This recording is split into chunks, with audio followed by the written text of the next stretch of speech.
My name is Emily Brooks. I am 34 years old, and the moment I received the invitation to my younger brother's lavish wedding weekend, I had no idea that within just a few days, an entire powerful family would destroy a reputation that had taken them decades to build. But to understand what happened that night, you need to know who Ethan had always been to me. Most people think siblings are simply people who grow up under the same roof. For Emily and Ethan, it was something entirely different. 19 years earlier, when their father left with another woman, the entire family seemed to collapse overnight. Their mother worked as a nurse at a local hospital. She picked up night shifts, weekend shifts, and any extra work she could find to bring in more money. There were weeks when Emily barely saw her at all. At the time, she was only 15 years old. Ethan was 12.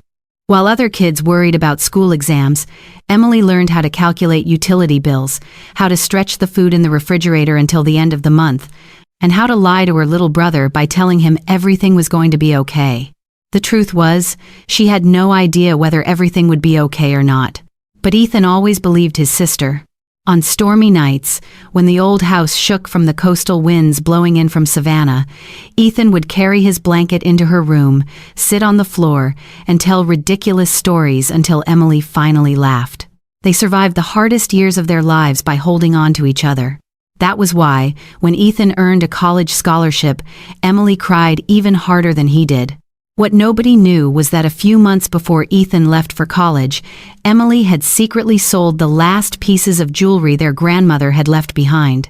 They were the only family heirlooms that remained. A silver necklace, a pair of antique earrings, an old ring.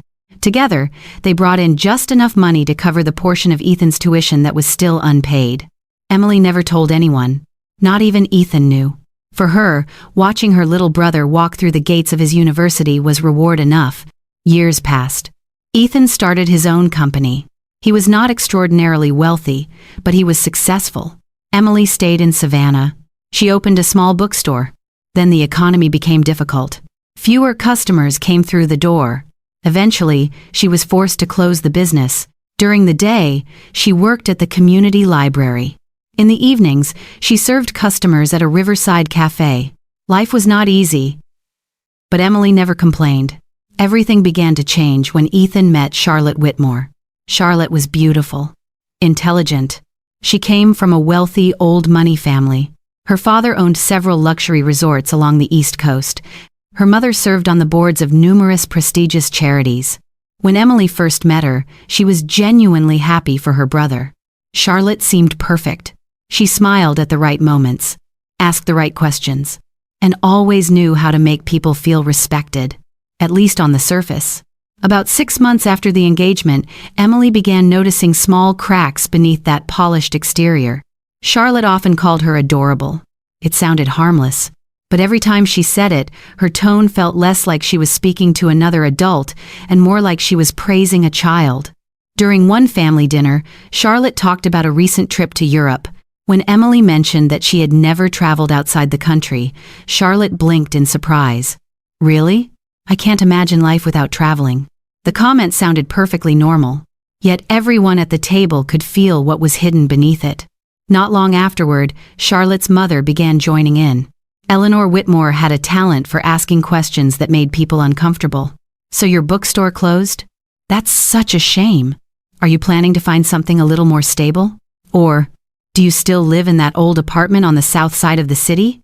The way she emphasized south side was subtle, but it was enough. Everyone understood exactly what she meant. Emily always smiled, always remained polite. For Ethan, only for Ethan. Then the rumors started. Charlotte's friends casually mentioned how often Ethan helped his sister financially. Others suggested that Emily struggled to take care of herself. A few even implied that she depended on her younger brother to get by. Emily didn't know where those stories came from, but she knew who benefited from them. Little by little, in the eyes of the Whitmore family, she became a woman who had failed and deserved pity. A burden, a responsibility, someone who didn't belong beside them. And the most painful part was that Ethan never realized any of it was happening. He was in love. He was planning the wedding of his dreams. He didn't see the looks. He didn't hear the whispers. And Emily never said a word. Because after everything they had survived together, she refused to become the reason her brother's happiness fell apart. Then, at last, the wedding weekend arrived. Emily drove her aging car for hours along the Georgia coastline toward the resort where the ceremony would take place. As the enormous iron gates slowly opened before her, she felt something strange, a heavy feeling she couldn't quite explain, as if someone had been quietly building a stage behind the scenes. And she was the only person who didn't yet realize she was about to become the evening's main spectacle. Emily Brooks had thought the worst thing she would have to endure that weekend was feeling out of place among wealthy people. It was wrong. The Whitmore coastal resort looked more like something featured on the cover of a luxury magazine than a wedding venue. Tall palm trees swayed in the ocean breeze. Massive crystal chandeliers lined the walkways. Uniformed staff moved gracefully through the property as if every step had been carefully rehearsed. Emily's aging car looked painfully out of place among the rows of luxury vehicles filling the parking lot. The moment she stepped out, she noticed a few people glancing her way. Nobody said anything. But Emily knew those looks all too well. They were the looks of people who had already judged someone's worth within a matter of seconds. That evening was the rehearsal dinner. Ethan had described it as a small gathering of close friends and family. A small gathering. Emily almost laughed when she saw the ballroom. The floral arrangements alone probably cost more than she earned in several months. Even so, she kept her composure. The dark blue dress she wore was not expensive. She had saved for months to buy it, but it fit perfectly. It was elegant, and most importantly, it made her feel confident. For the first few minutes, everything seemed normal. Ethan rushed over and wrapped his arms around his sister. His face was glowing, happy. Seeing her brother smile like that made every uncomfortable moment before then feel worth it. Then Charlotte appeared. Her cream-colored dress seemed to glow beneath the lights. Her smile was flawless. Her voice was soft and warm. Charlotte hugged Emily. "I'm so glad you could make it." Emily returned the gesture with a polite smile. But the moment Charlotte walked away, she heard a burst of quiet laughter behind her. A group of bridesmaids stood near the bar. One whispered something. Another laughed. The second they realized Emily had looked their way, they quickly turned their attention elsewhere. A little while later, Emily wandered toward the outdoor terrace. She wanted a quiet place to breathe in the ocean air. That was when she accidentally overheard a conversation. Two of Charlotte's bridesmaids were talking. One of them said, "At least she dresses better than Charlotte described." The other laughed. "I know. Charlotte made me think Ethan's sister lived in her car." The laughter echoed through the air. Soft, but enough to make Emily freeze. Her heart sank. Not because she felt insulted, but because she finally had proof of something she had suspected for months. Charlotte didn't just look down on her. Charlotte talked about her behind her back. Emily quietly turned away. She didn't want to create a scene. She didn't want to ruin Ethan's special weekend. About an hour later, guests began moving into the dining room. Music filled the air. Glasses clinked. Conversations flowed across the room. Each guest searched for their assigned seat using the place cards arranged on the tables. Emily walked toward the back of the crowd. She wasn't in a hurry until she saw her name, Emily Brooks. The card sat on a small table in the farthest corner of the room. Not with family, not with close friends, not with the groom's side. The table was positioned beside a service door constantly swinging open and shut as staff moved in and out. Each time the door opened, bright kitchen lights spilled into the room. The sound of dishes and silverware echoed through the space. The table had only 4 chairs. 2 sat empty. A server had temporarily placed a tray of water glasses on top of it. There were no flowers, no candles, nothing that suggested it was intended for an important guest. Emily looked around. The entire Whitmore family sat near the center of the room. The bridesmaids were seated close to the stage. Ethan's friends occupied the tables near the bar. Only Emily was alone, completely alone. For a moment, it felt as if every sound in the room disappeared. Emily immediately understood what was happening. This was not a mistake. Mistakes were never this precise. A few guests began noticing as well. Their eyes shifted from the place card to Emily's face, then quickly looked away, as though they didn't want to be caught witnessing someone else's humiliation. An older woman suddenly approached. It was Margaret. a longtime friend of Ethan's mother. She looked at the table, then at Emily. Sadness filled her eyes. "You don't deserve to be treated like this." Emily forced a smile. "I'm okay." Margaret slowly shook her head. "No. You're only pretending to be okay." She gently placed a hand on Emily's shoulder. "Some people don't deserve the loyalty you've given them." Then she walked away, leaving Emily standing alone in the middle of a crowded room. A few moments later, Eleanor Whitmore approached. She looked at the table and immediately covered her mouth as though she had just discovered something terrible. "Oh my goodness. This is awful. There must have been some kind of mistake." Her voice sounded concerned, but her eyes told a completely different story. There was no surprise, no confusion, only carefully hidden satisfaction. Emily felt her face grow warm. She wasn't angry. She didn't want to cry. She was simply exhausted. Exhausted from trying to prove her worth to people who had already decided she wasn't worthy. Slowly, she slipped a hand into her purse. Her fingers wrapped around her car keys. Maybe it was time to leave. Maybe she should never have come at all. But just as Emily turned to walk away, a familiar voice called out behind her. "Emily." It was Ethan. And within a matter of seconds, the truth that had been buried for months was about to explode in the middle of the Whitmore family's perfect wedding celebration. Ethan Brooks was not someone who angered easily. Throughout his entire life, he had always been the peacemaker whenever conflict arose. But the moment he saw where his sister had been seated, something inside him changed. Emily turned when she heard her brother's voice. The smile on Ethan's face disappeared almost instantly. His eyes moved from his sister's face to the place card sitting on the table, then to the seating arrangement, then back to Emily. A brief silence followed. Very brief, but long enough for him to understand. Emily recognized it immediately. Ethan was not stupid. He had simply trusted the woman he was about to marry too much. He picked up the place card, carefully read every word.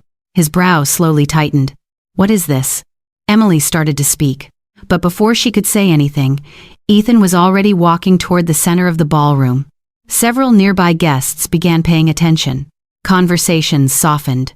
The music continued playing. But the atmosphere had changed. Ethan stopped in front of the head table. Charlotte was standing there laughing with her bridesmaids. The moment she saw him, her smile faltered slightly. "What happened?" Ethan placed the card in front of her. "Why is my sister sitting over there?" Charlotte blinked. The surprise appeared too quickly, too perfectly, as if it had been rehearsed. "I don't know. There must have been some kind of mistake." "A mistake?" Ethan repeated the words. His voice remained calm, almost frighteningly calm. He looked directly into his fiancée's eyes. "Then who created the seating chart?" Charlotte hesitated for a second, then answered, "I did, but I didn't put her there." At that moment, Eleanor Whitmore stepped forward. She quickly inserted herself into the conversation. "It's a small issue. We'll fix it right away. There's no need to make a scene." Ethan didn't even look at her. His eyes never left Charlotte. For months, he had ignored countless warning signs. The sarcastic comments, the strange stories about Emily, the rumors whose origins he had never bothered to investigate. But now everything was starting to connect, like the final pieces of a puzzle sliding into place. "Charlotte," he spoke slowly. "Do you think my sister is a burden?" The question stunned the room into silence. Charlotte opened her mouth, then closed it again. No one expected Ethan to ask something so directly. "I never said that." "Really?" Ethan pulled his phone from his pocket. His thumb moved across the screen, then stopped. 2 weeks earlier, while searching for a work document on a shared tablet, he had accidentally seen a message. At the time, he hadn't thought much about it. Now he did. He read the message aloud. "Emily is the kind of person who will always need someone else to save her." A few audible gasps echoed around the room. Charlotte's face went pale. Ethan continued, "She embarrasses me whenever she shows up around my family." This time nobody spoke. Every guest in the room was listening. Charlotte stepped closer. "Ethan, please, it's not what you think." "Then explain it." Ethan replied, but Charlotte couldn't, because the truth becomes very difficult to explain once it is dragged into the light. At that moment, another voice spoke from behind them. It was Margaret. the older woman who had spoken with Emily earlier that evening. She looked at Ethan. "There's something you should know." Emily immediately turned around. "No. Margaret, please don't." But it was already too late. Margaret slowly stepped forward. "Years ago, when you were getting ready for college, the final portion of your tuition wasn't paid by a scholarship. It wasn't paid by a bank either." Ethan frowned. "What do you mean?" Margaret looked at Emily with sympathy. Then she spoke. "Your sister sold every piece of jewelry your grandmother left behind. That money paid the rest of your tuition." Ethan froze. Emily felt her chest tighten. It was a secret she had never wanted anyone to know, especially Ethan. But the truth had been spoken. There was no taking it back. Ethan turned toward his sister. His eyes were red. "You did that?" Emily lowered her gaze. "I just wanted you to have a better chance than I did." For a moment, the room became completely silent. The people who had once believed Emily was living off her brother now looked at one another. Embarrassment spread through the crowd. But the night wasn't over yet. Ethan took a deep breath, then reached into his jacket and pulled out an old, worn envelope. He placed it on the table. "I found this a few months ago while sorting through Grandma's estate records." Charlotte looked at the envelope. So did her father. And for the first time that evening, his expression changed. Completely changed. Inside were old letters, along with legal documents connected to a piece of land that had belonged to the Brooks family decades earlier. Land the Whitmore family had once attempted to purchase at an unusually low price while Emily's grandmother was seriously ill. No one knew that story. Until now. Richard Whitmore immediately stepped forward. "Ethan, this isn't the right time to discuss that." But Ethan was tired of secrets. He looked at Charlotte, then at the engagement ring on her finger. Finally, he removed his own ring. The entire room seemed to stop breathing. "You spent so much time trying to make my sister feel like she wasn't good enough." His voice was steady. "But it turns out you're the one who isn't good enough." Charlotte burst into tears. Eleanor tried to speak. Richard tried to intervene. But nothing mattered anymore. Ethan walked over to Emily and took her hand. "Let's go." Emily looked at her brother, then at the luxurious ballroom behind him, at the shocked and embarrassed faces staring back at them. And then she followed him. No one stopped them. No one said another word. And as the ballroom doors closed behind the two siblings, nobody in the Whitmore family realized that the worst consequences were still waiting just ahead. And if you ask me what happened after the night Ethan called off the wedding, the answer is simple. Everything happened faster than anyone could have imagined. But the strangest part was that no one in the Whitmore family was ruined by what Ethan said.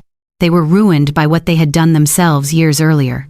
3 days after the rehearsal dinner, the first video appeared on social media. It wasn't the entire confrontation, just a short clip. The moment Ethan removed his engagement ring, the moment he took his sister's hand and walked out of the ballroom, and the final words he spoke, "The person who isn't good enough isn't my sister. It's you."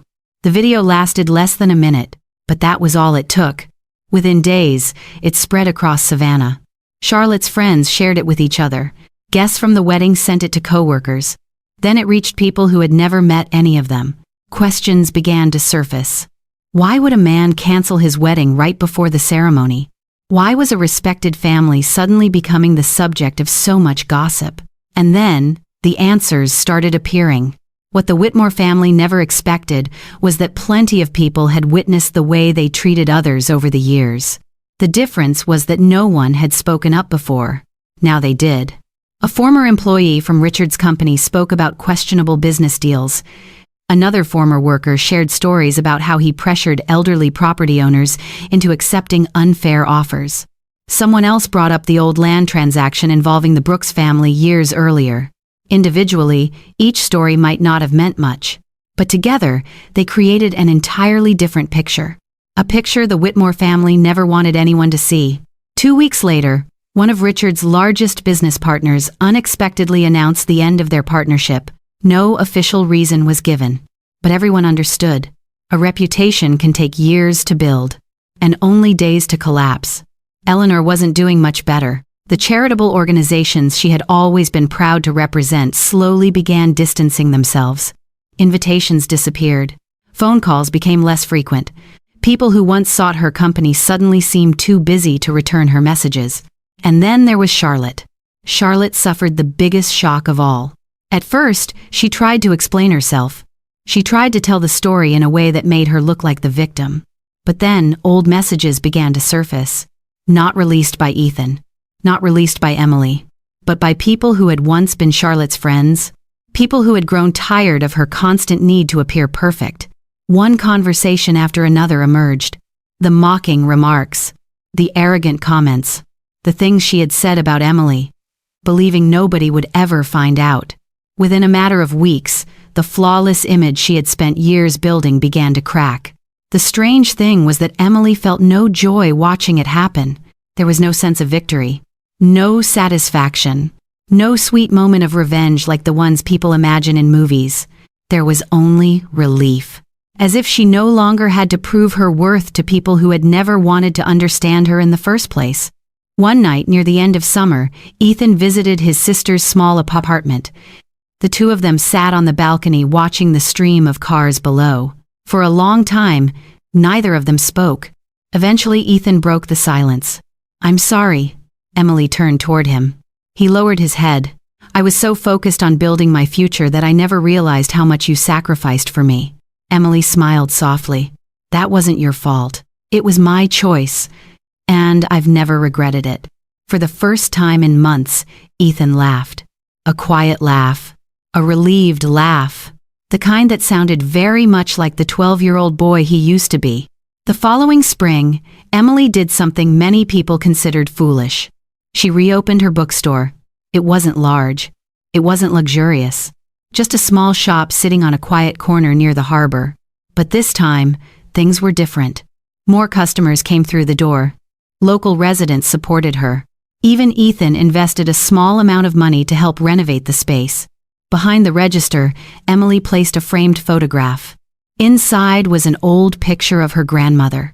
Beside it rested a letter yellowed by time. The letter that had changed everything. The letter that had exposed secrets so many people had tried to bury. One afternoon, as sunlight streamed through the bookstore windows, Emily noticed the blue dress still hanging in the corner. The dress she had worn to that rehearsal dinner. The dress that had witnessed the worst moment of her life. And also the most important one. Because by then, she finally understood something. People who look down on others often believe a person's value can be measured by money, status, or appearance. But time has a way of revealing the truth. Sooner or later, every mask falls. And sometimes the most powerful thing isn't revenge. Sometimes it's simply living long enough for the truth to speak for itself. If you were Emily, after everything that happened, would you forgive Charlotte, or would you cut her out of your life forever? Let us know what you think in the comments. And if you enjoy stories about truth, family, and karma, don't forget to like, subscribe, and join us for more unforgettable stories.